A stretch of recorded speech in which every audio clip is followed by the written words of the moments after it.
دل کو کسی گھڑی چین نہیں آ رہا تھا۔ مجنوں اونٹنی پر سوار ہوا اور لیلا کی بستی کی طرف چل دیا۔ لیلا کے خیال میں مستغرق ہو گیا اور ہاتھ سے اونٹنی کی مہار کی گرفت ڈھیلی ہو گئی۔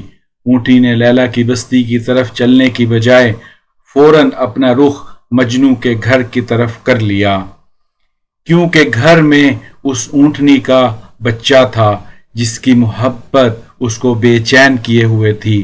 جب مجنوں کو عالم بے خودی سے افاقہ ہوا تو یہ منظر دیکھ کر حیران رہ گیا کہ جہاں سے چلا تھا پھر وہاں ہی آن پہنچا۔ پھر دوبارہ اونٹنی کو لیلا کے گھر کی طرف چلنے پر مجبور کیا۔ آدھا راستہ طے ہو گیا، مجنوں پر پھر لیلا کا خیال غالب آیا اور بے خودی طاری ہو گئی۔ مہار کی گرفت جب ڈھیلی ہوئی، اونٹنی پھر پیچھے بھاگ آئی۔ متعدد بار راستے میں اسی طرح ہی ہوتا رہا۔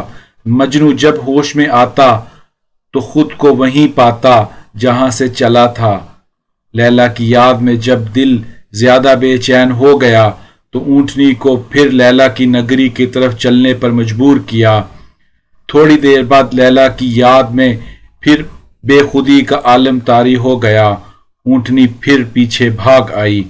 گھر کے قریب مجنوں کو ہوش آیا تو یہ منظر دیکھ کر اسے غصہ آ گیا اور کہنے لگا، میری لیلا تو آگے ہے اور تیری لیلا پیچھے، یعنی بچے کی محبت تجھے پیچھے بھاگنے پر مجبور کر دیتی ہے۔ اس طرح یہ راستہ عشق طے نہیں ہو سکتا اور میں اپنے محبوب کی منزل تک تمام عمر نہ پہنچ سکوں گا۔ مجنوں نے اوپر سے چھلانگ لگا دی، نیچے گرتے ہی زخمی ہو گیا۔ مولانا روم رحمۃ اللہ علیہ فرماتے ہیں، انسانی جان صاحب عرش و فرش محبوب حقیقی کی جدائی میں فاقہ زدہ ہے۔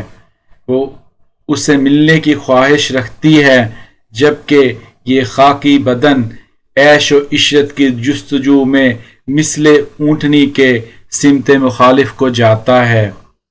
لیلا ایک انسان ہے جس کے عشق میں مجنوں اس قدر کھویا ہوا ہے اور اسے ملنے کے لیے تن من کی بازی لگا رہا ہے، اور ہم اللہ اور اس کے پیارے رسول صلی اللہ علیہ وآلہ وسلم کے عاشقین کہلاتے ہیں۔ ہمیں اپنے قول و فعل کے ذریعے زیادہ عمل کرنے کی ضرورت ہے۔